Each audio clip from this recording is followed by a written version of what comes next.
তো hello dear student, কেমন আছো? আই হোপ প্রত্যেকে শুধু ভালো না, ভীষণ ভালো আছো। স্ক্রিনের ওপর একটা প্রশ্ন দেখা যাচ্ছে, তাই না? প্রশ্নটা কি বলছে সেটা আমরা প্রথমে মন দিয়ে বুঝবো, তারপর অঙ্কটা করবো। ওকে, কি বলেছে দেখে না। 5 সেন্টিমিটার ব্যাসার্ধের একটি বৃত্তে দুটি জ্যা এর দৈর্ঘ্য 8 সেন্টিমিটার ও 6 সেন্টিমিটার। বেশ, বৃত্তের কেন্দ্র থেকে যা দুটি দূরত্ব হলো যথাক্রমে option A B C D, চারটা অপশন আছে। চলো আমরা একটা কাজ করি, ড্রয়িং করি। ড্রয়িং করে আমরা অঙ্কটা বুঝবো। সাপোজ এই হচ্ছে আমাদের বৃত্ত, ঠিক আছে? বৃত্তর কেন্দ্র হচ্ছে ও বিন্দু। এখান থেকে এখান পর্যন্ত একটা জ্যা, নাম দিচ্ছি এ বি জ্যা। ওকে, আবার এখানে একটা জ্যা সি ডি জ্যা। কোন জ্যাটা? একটা জ্যা হচ্ছে 8 সেন্টিমিটার। সাপোজ এটা যদি 8 সেন্টিমিটার হয়, তাহলে এই বৃত্তের কেন্দ্র থেকে জ্যার ওপর লম্ব অঙ্কন করলে এই জ্যাটাকে দুটো ভাগে ভাগ করবে। হ্যাঁ ঠিক। তাহলে এটা এদিকটা কত হবে? 4 হবে, এদিকটা হবে 4। হ্যাঁ, আবার একইভাবে এই জ্যাটার উপর এই বৃত্তের কেন্দ্র থেকে লম্ব অঙ্কন করব, তাহলে দুটো ভাগ করবে। এই দিকটা হবে 3 আর এদিকটা হবে 3। এবার দেখো বৃত্তের ব্যাসার্ধ কত বলেছে? 5 সেন্টিমিটার। মানে এখান থেকে এখান পর্যন্ত, মানে ও বিন্দু থেকে এ বি পর্যন্ত দৈর্ঘ্যটা কতটা? 5 সেন্টিমিটার। আবার ও বিন্দু থেকে সি বিন্দু পর্যন্ত দৈর্ঘ্যটা কতটা? এটাও একটা ব্যাসার্ধ, এটারও হচ্ছে 5 সেন্টিমিটার। ওকে, এবার দেখো এই ত্রিভুজ, এখানটার নাম দিচ্ছি ই আর এখানটার নাম দিচ্ছি এফ, ঠিক আছে? দেখো প্রথমে হচ্ছে এই দূরত্বটা অঙ্কন করব। দূরত্ব অঙ্কন করলে ও ই সি ত্রিভুজ, ও ই সি এর দেখো লম্ব অঙ্কন করছি, মানে এটা হচ্ছে 90 ডিগ্রি। হ্যাঁ, তাহলে এটা কি ত্রিভুজ অঙ্কন করছে? সমকোণী ত্রিভুজ। সমকোণী ত্রিভুজের অতিভুজের স্কোয়ার ইকুয়াল টু লম্ব স্কোয়ার প্লাস ভূমি স্কোয়ার জানি। হ্যাঁ, তাহলে অতিভুজ কোনটা? এটা 5।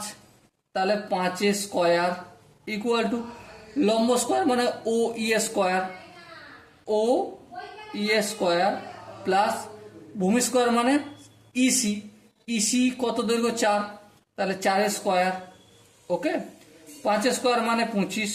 বেশ, equal to O E square plus 4 square মানে কত? 16। 16টা কি আছে? প্লাস, সমানের অপোজিট দিকে আনলে কি হয়ে যাবে? মাইনাস। তাহলে 25 থেকে 16 বিয়োগ করব। এটা হলো ও ই স্কোয়ার। 25 থেকে যদি 16 বিয়োগ করি 9 হয় ও ই স্কোয়ার। স্কোয়ারটা এদিকে আনলে কি হয়ে যাবে? রুট হয়ে যাবে। রুট 9 মানে কি? 3। তাহলে ও ইটা কতটা বেরোলো? 3 বেরোলো।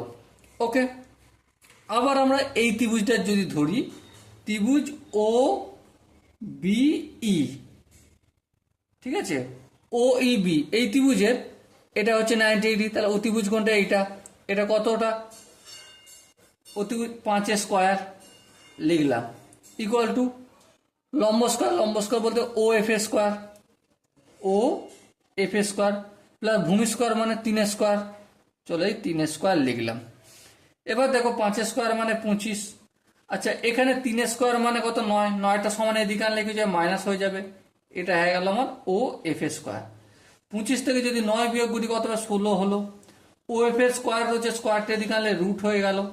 তাহলে ও এফ সমান কত? 4 হলো। সো এখানে দেখো যে 4টে অপশন আছে, কোন অপশনটা ঠিক হবে? অপশন বি অথবা অপশন ডি, যে কোনোটা ঠিক হতে পারে। এবারে দেখো কোনটা ঠিক ধরতে হবে। প্রথমে দেওয়া রয়েছে বৃত্তের জ্যায়ের দৈর্ঘ্য 8, তার মানে এইটা। তাহলে আমাকে এর উত্তরটা প্রথম লিখতে হবে, তাহলে 3, তারপর এর উত্তরটা। তো এই দুটো যদি ঠিক হয় তাহলে প্রথম এইটা 3, তারপর কমা 4। দেখো এখানে option D is the right answer. Okay, so dear student, I hope প্রত্যেকে বোঝা গেছে। যদি কোনো জায়গায় কোনো স্টেপ বুঝতে অসুবিধা থাকে, ডাউট থাকে বা কনফিউশন থাকে, তাহলে কি করতে হবে? কমেন্ট বক্সও খোলা রইল। আর এতদূর পর্যন্ত যেহেতু ভিডিওটা দেখেই নিয়েছো, তাহলে একটা শেয়ার, একটা সাবস্ক্রাইব, একটা লাইক তোমার কাছ থেকে আশা করি।